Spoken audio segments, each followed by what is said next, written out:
বিজেপির নেতাদের লজ্জা লাগে না? কোন মুখ নিয়ে তারা রাস্তায় প্রতিবাদ করছে? আমার ডাক্তার বিভিন্ন রাজ্যে যেরকম ধর্ষিতা হচ্ছেন আমার বোনেরা, বোনেদেরকে হত্যা করা হচ্ছে, ঠিক তদ্রূপ বিজেপির মানে ইন্ধনে হচ্ছে। বিজেপির সহযোগিতা কোর্ট বলেন, আদালত বলেন, থানা বলেন, এগুলো কাদের জন্য খোলা হয়েছে? নেতা মন্ত্রীদের সরকার কি উনি কি করছেন? মুখে কুলু কেটে বসে আছেন না? লবঞ্চ নেতারা ওই আপনার ধর্ষকদের জেল থেকে বের করে নিয়ে তাদের গলায় ফুলের মালা দিয়ে তাদেরকে ঘরে নিয়ে আমার রাজ্যের আর্জি করে আমার ডাক্তার বোন আজকে তার এই দিনটাকে দেখতে হতো না। আমরা ফুরফুরা শরীফের তরফ থেকে বিগত দিন আমরা দেখে আসছি ভারতের বিভিন্ন রাজ্যে যেভাবে আমার মায়েদের উপরে অত্যাচার, জুলুম, নির্যাতন এবং মায়েদের ধর্ষণ করে হত্যা করা হচ্ছে। আমরা এর আগেও প্রতিবাদ করেছি, আজকেও আমরা রাস্তায় নেমেছি। কারণ বিশেষ করে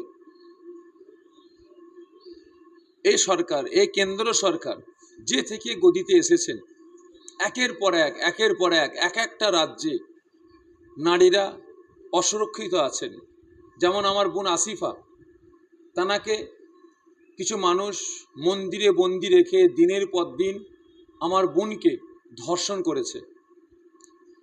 তারপরে তেনাকে হত্যা করে শহীদ করে জঙ্গলে ফেলে দিয়েছে।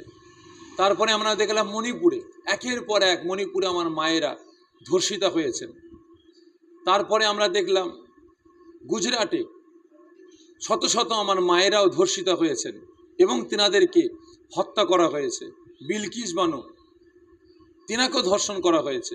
বিলকিস বানু তিনি এফআইআর করেছেন, কেস করেছেন ধর্ষকদের বিরুদ্ধে, তিনি সাক্ষী সবুজ সব দিয়েছেন। কিন্তু দিবার পরও দেখছি আজকে আমার দেশে জানি না আইন ব্যবস্থাটা আজকে কোন জায়গায় গিয়ে পৌঁছেছে। আজকে কোর্ট বলেন, আদালত বলেন, থানা বলেন, এগুলো কাদের জন্য খোলা হয়েছে? নেতা মন্ত্রীদের সেফটি দেওয়ার জন্য, না তাদেরকে অন্যায় থেকে মুক্তি দেওয়ার জন্য খোলা হয়েছে?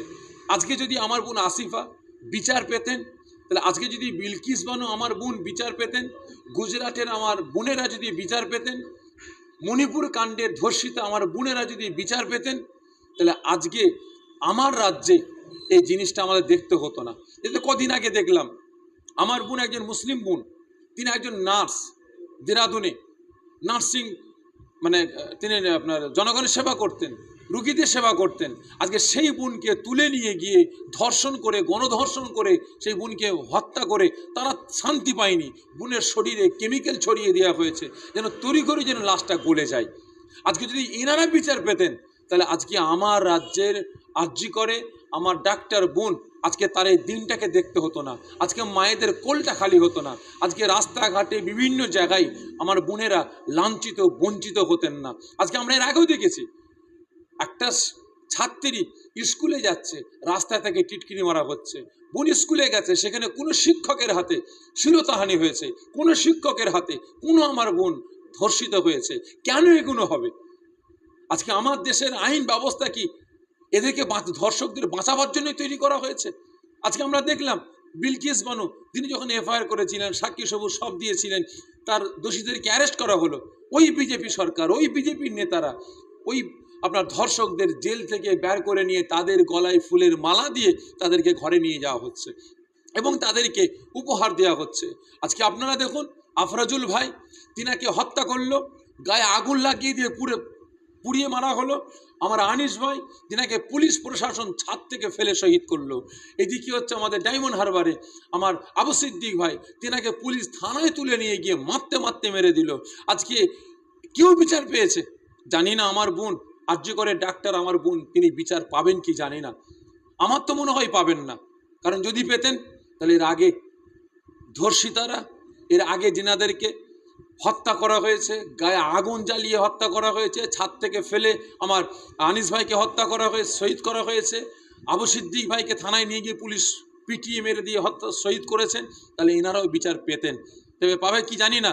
তবে কিন্তু হ্যাঁ, আমরাও নাছোড় বান্দা নয়, আমরাও রাস্তায় নেমেছি এরই প্রতিবাদে। যতক্ষণ না পর্যন্ত এই দোষীদের দৃষ্টান্তমূলক শাস্তি দেওয়া হচ্ছে, আমাদের এই প্রতিবাদ আর থামবে না। কারণ আজকে আমার ডাক্তার বোন ধর্ষিতা হয়েছেন, তেনাকে হত্যা করেছে।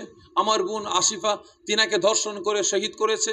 আমার বোন বিলকিস বানু, তিনিও ধর্ষিতা হয়েছেন, মণিপুরের আমার বোনেরাও তেনারা ধর্ষিত হয়েছেন, তেনাদেরকেও হত্যা করা হয়েছে।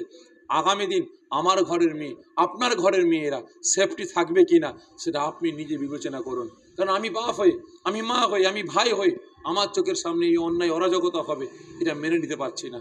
আর বিশেষ করে আমার যতটুকু ধারণা, বিভিন্ন রাজ্যে তো ধর্ষণ হচ্ছে, কেন্দ্র সরকার কি করছে, সেই রাজ্যের সরকার তাঁরা কি করছেন, মুখে কুলু কেটে বসে আছেন। আমার তো মনে হয় বিভিন্ন রাজ্যে যেরকম ধর্ষিত হচ্ছেন আমার বোনেদেরকে হত্যা করা হচ্ছে, ঠিক তদ্রূপ বিজেপির মানে ইন্ধনে হচ্ছে, বিজেপির সহযোগিতায় হচ্ছে আমি মনে করব। কারণ যদি বিজেপির সহযোগিতা না থাকতো তাহলে এই দোষীরা রাস্তায় ঘুরে বেড়াতো না। অবিলম্বে আমার তো মনে হচ্ছে যে আজকে আরজিকর আমার ডাক্তার বোন যেভাবে ধর্ষিত হয়ে তেনাকে হত্যা করা হয়েছে, আমার মনে হয় এতে বিজেপির কোনো আপনার ইন্ধন আছে, সুশ্রী আছে। কারণ নিশ্চয়ই আপনারা কদিন আগে দেখেছেন আমাদের মেদিনীপুরে, আপনার জায়গার নামটা এই নন্দীগ্রামে আমার একজন বোনকে উলঙ্গ করে ওই বিজেপির নেতারা প্যারেড করিয়েছে, আজকে বিজেপির নেতাদের লজ্জা লাগে না? কোন মুখ নিয়ে তারা রাস্তায় প্রতিবাদ করছে আমার ডাক্তার বোনের পক্ষে? তারা কোন মুখ নিয়ে আজকে আসিবার পক্ষে মানে আপনার কি বলে আমার নার্স বোন তার পক্ষে লড়াই করছে? এরা কোন মুখ নিয়ে রাস্তায় নেমেছে? আজকে এরাই তো নাটের গুরু, এরাই তো সবকিছু করাচ্ছে। সংখ্যালঘুরা প্রতিবাদে নামছে না মানে?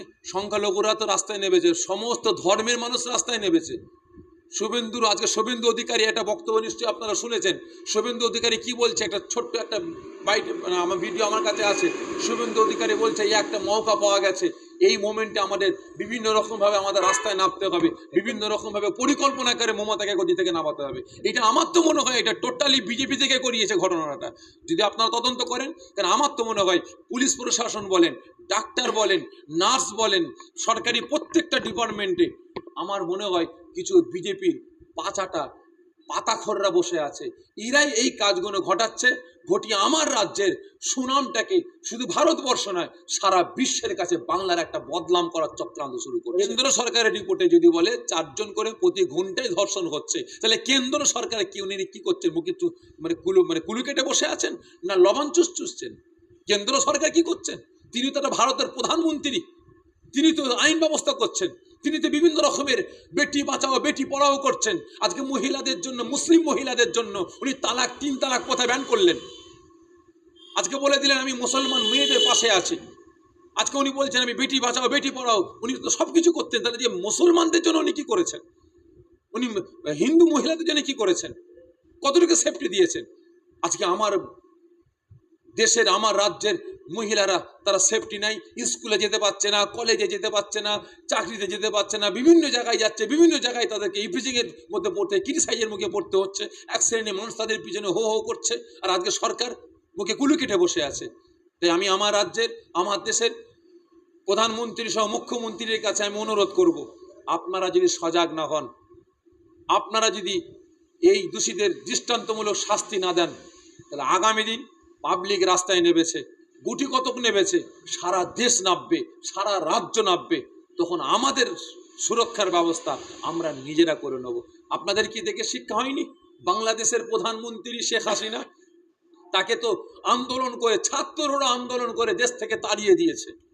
আপনারা অপেক্ষা করুন, যে জনগণের সেফটি না দিতে পারেন, যদি আমার মা বোনের ইজ্জতকে রক্ষা না করতে পারেন, হয় গদি থেকে নেমে যান, নাহলে পাবলিক এমন একটা দিন আসবে আপনাদেরকে গদি থেকে নামিয়ে তাড়াবে। আপনারা তখন ভারত ছেড়ে পালাবেন।